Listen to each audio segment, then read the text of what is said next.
Essa final vai ser daqui a um mês. São 2 times inconstantes, para resumir. O Flamengo com porradaria e tudo mais. A gente não sabe quantos rounds acontecerão até lá, ou se vai parar de lutar, ou se vão alimentar aquele teatro de ontem. A gente não sabe nem se o São Paulo vai estar lá. São Paulo ontem, ele fala isso na coletiva. Até um tom meio de despedida, tipo, de repente eu não vou estar mais aqui. A gente não sabe nem se o São Paulo vai estar no Flamengo. Aí tem várias questões. Por exemplo, o São Paulo vai ter ainda a Sul-Americana. Ele tem uma maratona de jogos, vai ter que fazer escolhas importantes, porque ele vai ter que jogar todo meio de semana, já nesse agora e no outro, né? Então não tem trégua para o São Paulo. É o único time agora em 3 competições. E o Flamengo não vai ter, ou seja, em termos de, o que é péssimo, que está fora da Libertadores, é um vexame ter sido eliminado como foi, óbvio, mas não vai ter o desgaste que o São Paulo vai ter. Então tem vários aspectos aí. Eu acho que o São Paulo vai priorizar, claro, a final da Copa do Brasil, mas ele vai conviver com uma situação diferente. Para mim são 2 times inconstantes e um mês pode acontecer qualquer coisa. Se você olhar menos de um mês antes do São Paulo fazer um bom jogo com as reservas, merecia até ganhar no Maracanã contra o Flamengo, ele vinha de uma derrota e a vitória do São Lourenço, veio de uma derrota para o Atlético. O Atlético ganhou de ninguém. Eram 10 jogos sem vitória com o Felipão e ganhou do São Paulo no Morumbi. Quebrou a série aí de jogos sem vitória, né? E todo mundo preocupado com o São Paulo. Ele ganhou do São Lourenço, já mudou. Então muda toda hora. E o Flamengo ao contrário. 3 semanas antes ganhou do Grêmio, todo mundo achava que estava classificado na Libertadores, que o Grêmio já estava eliminado, poderia ter sido demais. Depois disso, o que aconteceu? Soco na cara do Pedro, derrota ridícula para o Cuiabá, eliminação para o Olímpia, soco na cara do Varela lá, dado pelo Gerson. Quer dizer, olha quanta coisa aconteceu. No caso do Flamengo acontece de tudo, fora de campo, em campo, é uma bagunça total, né? E ontem o Marcos Braz ainda falou que não deve ter multa para os caras. Então, deveria dar um bicho logo, né, Marcos Braz? Dá uma porrada na cara, aquele que acertou o soco ganha um prêmio, deveria fazer isso, um prêmio para quem soca melhor, já que é o departamento de futebol da porradaria, né? É uma vergonha, coisa ridícula. Mas enfim, esse assunto para daqui a pouco. Eu acho que são 2 times inconstantes. Em um mês, muita coisa vai acontecer, muita coisa pode e deverá acontecer. Então, não consigo ver como alguém pode ser, um favorito é esse. Eu disse que não tem favorito nenhum. Na semana do jogo, a gente vai começar a ver. A gente vai sentir como estarão as 2 equipes. Mas então, essa é a pergunta que eu ia te fazer. Como o Lucas e o Rames, pra mim, o Flamengo fica menos favorito, entendeu? Porque eu acho que são jogadores que mudam muito o patamar de um time. O Rames vai jogar? Ele vai estar inteiro? A gente não sabe. Porque tem um mês até lá, né? Então, ele tem que entrar em forma e estar em condições.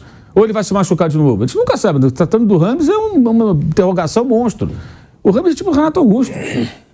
Ontem o Renato Augusto saiu com problema já também, né? Quer dizer, vai jogar os próximos jogos do Corinthians. Corinthians tem a Sul-Americana, terá o Renato Augusto? Não sabemos se vai ter ou não. Então, assim, são várias dúvidas. Só na semana que a gente vai saber. Que a gente vai saber qual a condição do Rames, se ele já está mais magro, se ele já está em forma física, se ele não se machucou, se ele já vai estar mais entrosado com os companheiros.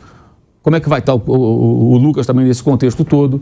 Mas tem várias coisas que vão acontecer até lá. Não dá para... Eu não tenho essa capacidade. Eu já li texto aí dizendo assim, não, São Paulo praticamente imbatível. Eu falei, gente, isso aí para mim, sabe o quê?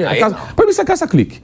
Você faz isso para agradar uma torcida empolgada e ganhar audiência. Então o cara escreve um negócio desse com esse objetivo. Eu não acho isso muito correto. Tal. Tudo bem, mas tudo... É bom pro Flamengo, né, Mauro? Que essa final seja daqui a um mês. É ótimo. Porque o Flamengo pode sair dessa crise, dessa draga que está acontecendo lá dentro. Por isso que eu acho que alguém falar que é um favorito, tanto um quanto o outro, é um devaneio, porque vai acontecer daqui a um mês. O Flamengo, 3 semanas atrás, jogou bem contra o Grêmio, todo mundo achou uma maravilha. Depois aconteceu um monte de coisa. Se daqui para frente não tiver nenhum grave problema disciplinar, a coisa caminhar, no Brasileiro fizer boas partidas, ganhar alguns jogos, vai jogar contra o Inter, contra o Botafogo, se conseguir bons resultados, tudo, a coisa de repente começa a entrar nos eixos. Né? Com o São Paulo é sem ele, né? Que também tem isso, né? A tendência agora é mais do que nunca ele ficar, porque a coisa deu uma acalmada. E também eu acho que aí o que pode acontecer, não sei se vai acontecer, é aquela coisa também, com esses jogadores. Eles perceberam o seguinte, cara, os brasileiros, que em 2020, com o Ceni chegou, o Flamengo caiu da Copa do Brasil, de cara. Aliás, isso vai muito na conta do Hugo, né?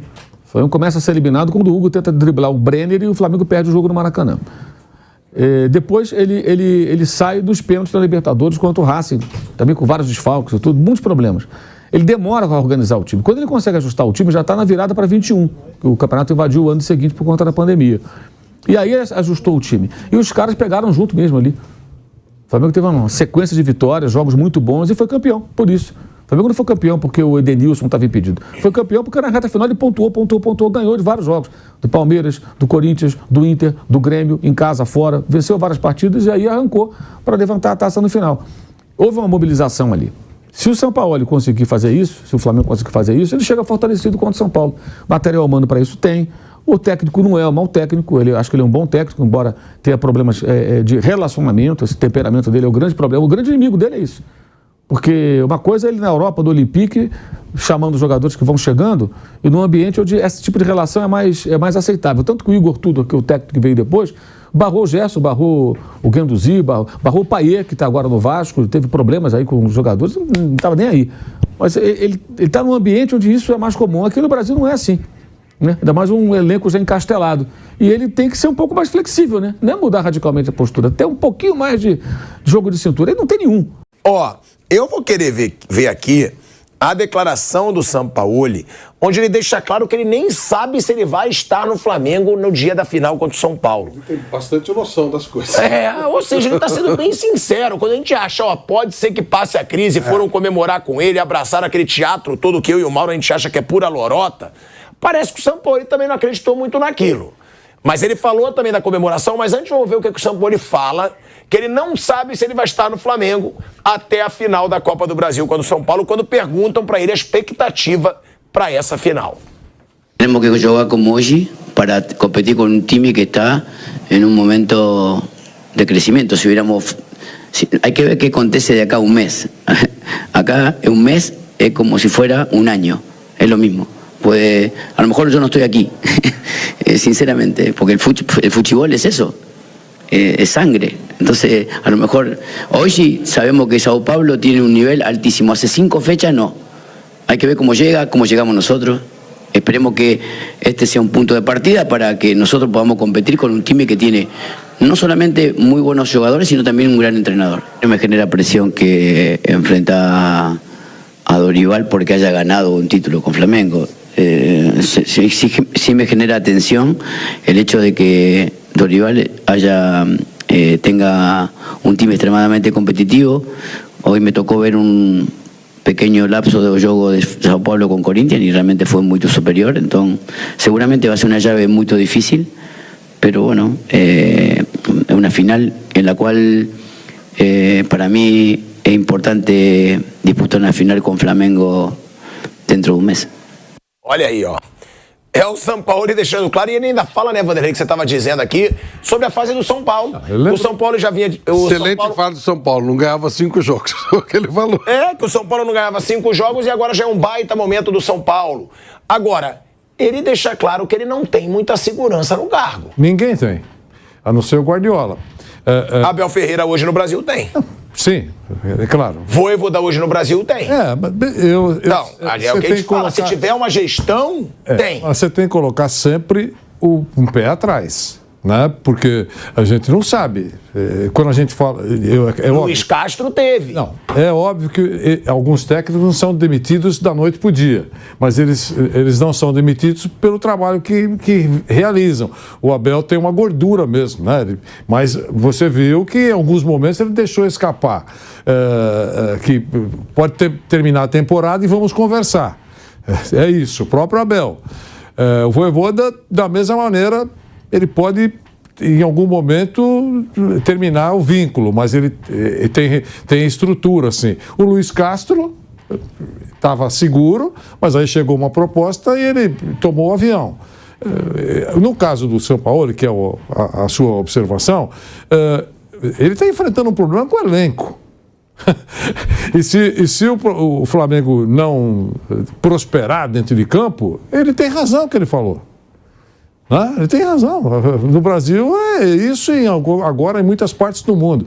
Se ele tomar trombada aí, na final, com o São Paulo, o time tropeçar no Campeonato Brasileiro, a gente não sabe.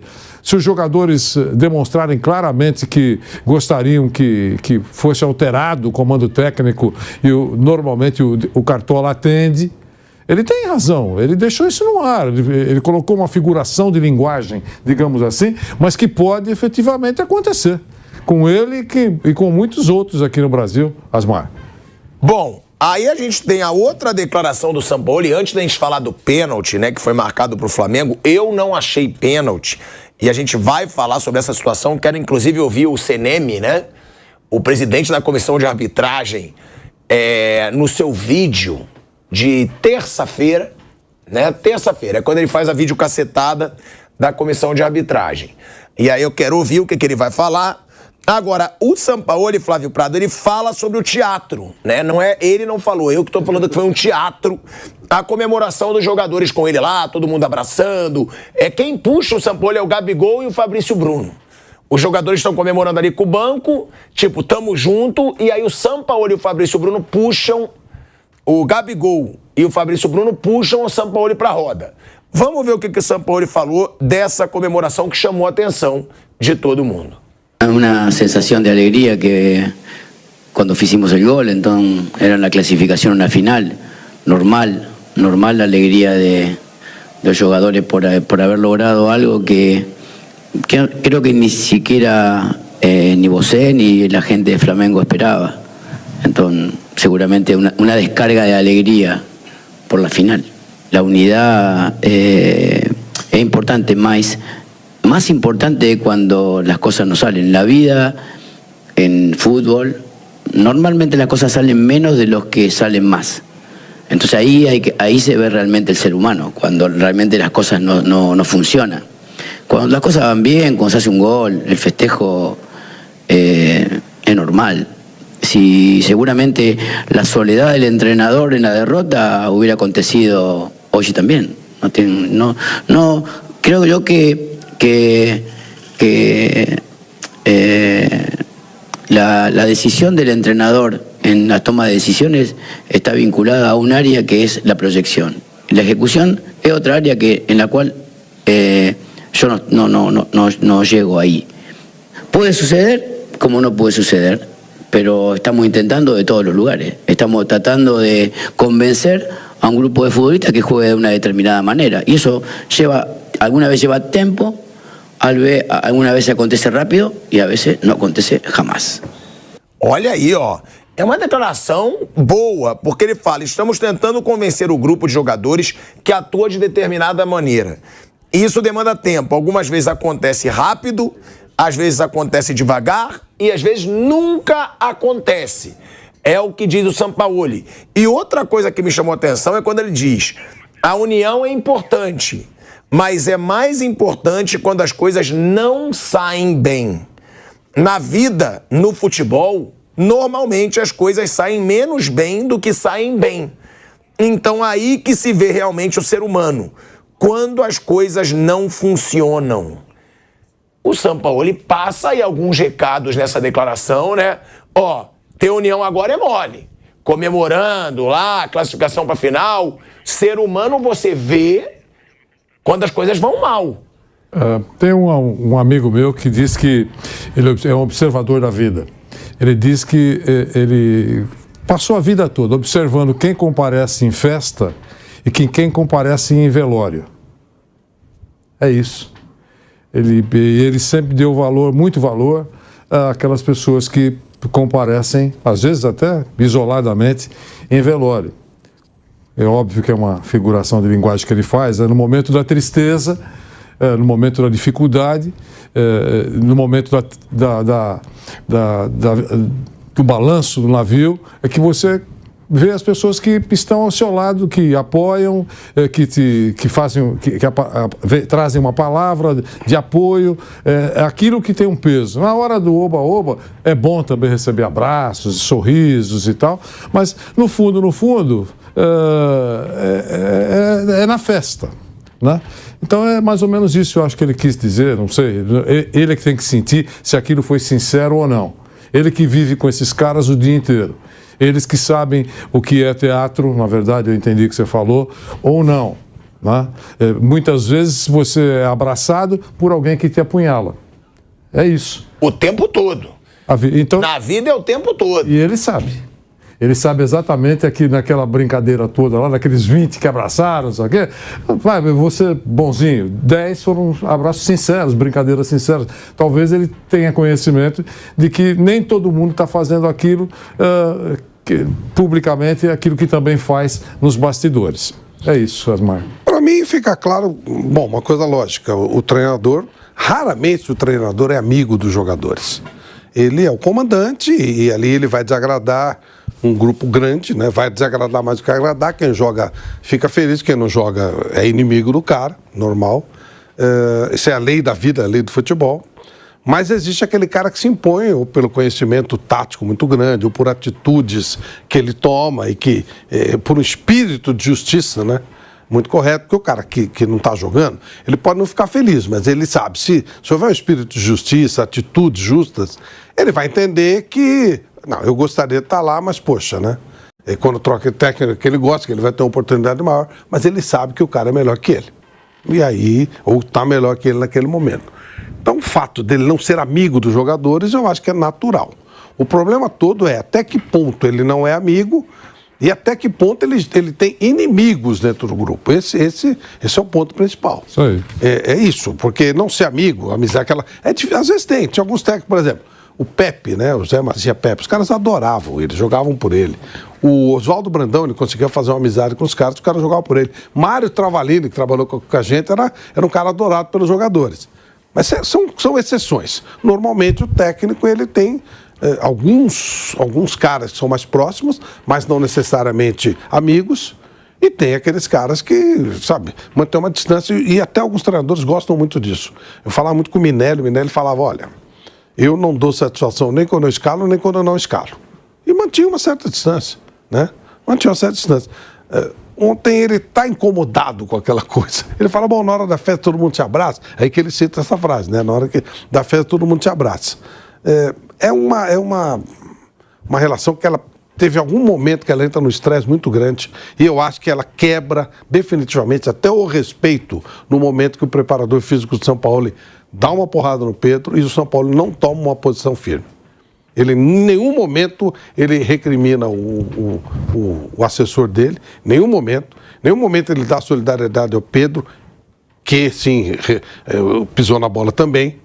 Nunca ele responde quando o Pedro fala que tem sido injustiçado, tem sido destratado. Precisa ver o que é esse destratado, os outros caras estão vendo lá. Então, realmente, eu acho que essa ligação até de respeito, de profissionalismo, ela está quebrada. Me parece. E aí vai durar. O time do Flamengo é muito bom, ele pode ser campeão mesmo com isso. A gente já ouviu dezenas de vezes vários jogadores, o Vampeta fala toda hora, que você não precisa necessariamente ser amigo, todo mundo ser amigo para que a coisa role, né? Você tendo qualidade, você vai, todo mundo junto, um ajuda o outro a ganhar grana e cada um vai para o seu lado, eles não vão se encontrar no final de semana. Apesar de você, seremos campeões. Isso. Mas que a relação está quebrada, é muito claro. E, ó,